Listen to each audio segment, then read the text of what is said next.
Which brings us. I mean, that brings us to our next topic, which is essentially the whole deal of niche styles, right? Where it's like you have to explain, and I mean not necessarily have to explain, but it's like a whole nother realm of people, and like how that is completely driven by a genre, and how like I don't know if it started with shoegazing, but I feel like that was like a big one. It's just I think now it's a cool time to reflect on how these music styles can influence culture and sort of I guess in your case it would be like what does a shoegazer look like kind of thing.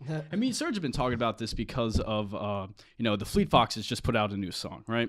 So it's the first song in I think like 7 years or something like that, and it got me thinking because that was like late 2000s, early 2010s was like this huge hipster movement, right? Yeah. That's when you had like Bon Iver, the Fleet Foxes, you had the Antlers come out with stuff. You had like kind of like this wave of indie sort of taking over the radio. You had Arcade Fire winning for the Suburbs in 2012, like winning a Grammy. Exactly. And so it was funny because how integrated that music came into this hipster stereotype, where if you imagine like the media, the news would be like hipsters. The we new use the world word order. hipster. Even though the word hipster has been around since the 50s. Like the whole beatnik movement. It actually is really interesting because sort of like subcultures within countercultures exist and have existed for a very long time, and the arts becoming more accessible to people has sort of brought them out. Back in the 50s, if you want to be a musician, you were a studio musician. You were maybe an orchestral musician or like a lounge singer or something. There's more obviously, but now it's like you want to be a musician, you can go to Sam Ash, buy $50 guitar, $50 amp. You're a musician. Record on your phone, record on your phone. Everyone and their friend is like in a band playing in a basement somewhere, so it's cool.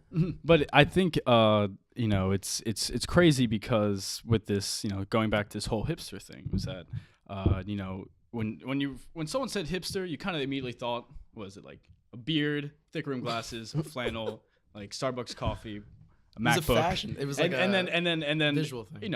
And then Fleet Foxes. Like that is how I saw it. A lot of coffee. Yeah, like a lot of hipster parodies would always be, bearded mountain dudes singing harmonies together. And that's because of the Fleet Foxes. So I just think I joked saying that White Winter Hymnal should be in a museum because that defined such a crazy generation of music. Yeah, and Mumford & Sons. Exactly. They're another band folk like that. back to the radio, like whatever they are now. But I just think it was insane that during the mid 2000s we just had like this weird R&B and hip hop kind of washing away, and that's where everyone was sort of like starting to berate what pop music was, and then just like this indie like remanufacturing happening, and so.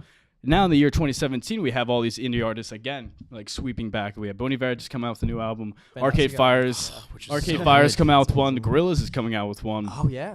And then and as well as as well as the Fleet Foxes. So it's cool to sort of reflect in terms of what is music's impact on these cultures.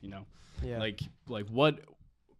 I don't know. It's just crazy to think of how this music can sort of define a type of people, Yeah, and it's like a commonality because if I don't know, I guess in my case at least, and I know in Ryan's case, probably in your guys' case, we grew up listening to like classic rock, and we started listening to like Red Hot Chili Peppers, Led Zeppelin, all that stuff, and then.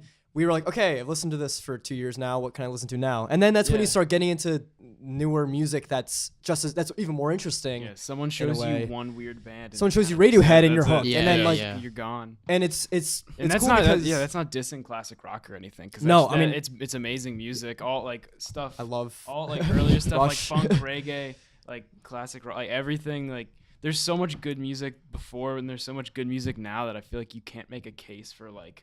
Oh, where is music going? Or like, what happened? Or like, this stuff rocks. It's like everything. There's always been so much good music. It's just that I think it's a lot more accessible to make music now and to kind of like find your own thing.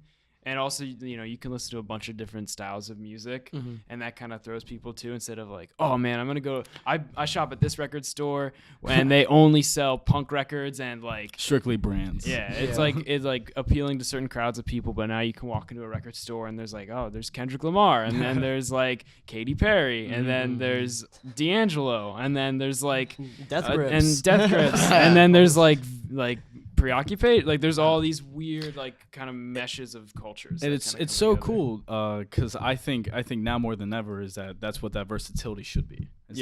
That like everyone should have as widespread as possible music taste. You know, it could be anything from the top 40 to some strange obscure like Japanese karaoke music or something like that. And what's amazing right now is that, you know, back in the way the music industry worked from like the 60s up into the 90s basically was, you know, there was a sound that was popular and you made that. Yeah. You listened to that. That's what you did. Like, and there were only very certain artists that broke through. So for example, you know, like the 60s, you had like the psychedelic, like the Beatles, you had like that type of, like coming out of like the rockabilly movement. 70s, you're getting into like harder rock, and then you start getting to soul and disco. And then, you know, grunge became the thing like the 90s, punk in the 80s. Post-punk. And the thing is, New wave. now you... We don't talk about new wave. It's almost impossible to say like, okay, what is the sound of 2017? Like, tell me, what do you think? Can you say? know. Yeah, I don't it's know. really hard. It's No. it's You could say- difficult.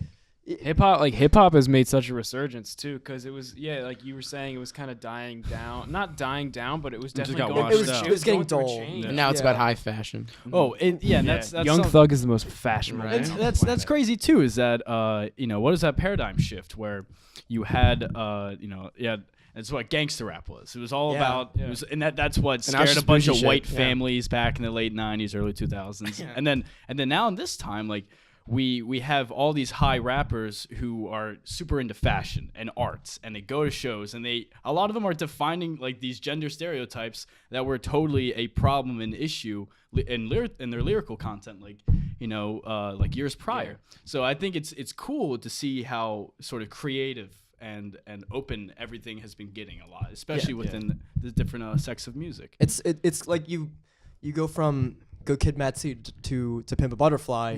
Like, how did that happen? Or if you go, you know, like Childish Gambino's newest album is like, whoa, where did that come from? Yeah, you know? that's a point of contention around here. Yeah.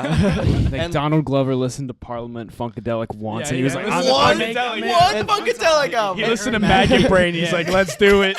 or even like you know, like Danny Brown, like he's going from Yeah. this trap rap stuff from old to this like Trotsky incredible. Exposition. Like Trotsky Exposition was Yeah. this crazy experiment with sound and mean, noise yeah. and It was emotion. Paul White, right? He was it was the guy who produced it, Paul White. Yeah, and it was. Well, I'm not actually sure, but No. I'll go with that. Well, he do you guys listen to Open Mike Eagle? yeah. Yeah, because he recorded Mike Eagle's most recent album. Side note. Great music. Also, Hannibal Buress's feature on Open Mike Eagles. Feature comedy. Oh yeah, Doug Stamper. so funny. He used to say, "Don't buy a Don't buy a Yaris. don't buy a Ford Honda Taurus. Civic. That's a girl's car." It's like, no, it's okay. You can buy it. You can buy whatever car you want. It's cool. Like, don't define people by their cars.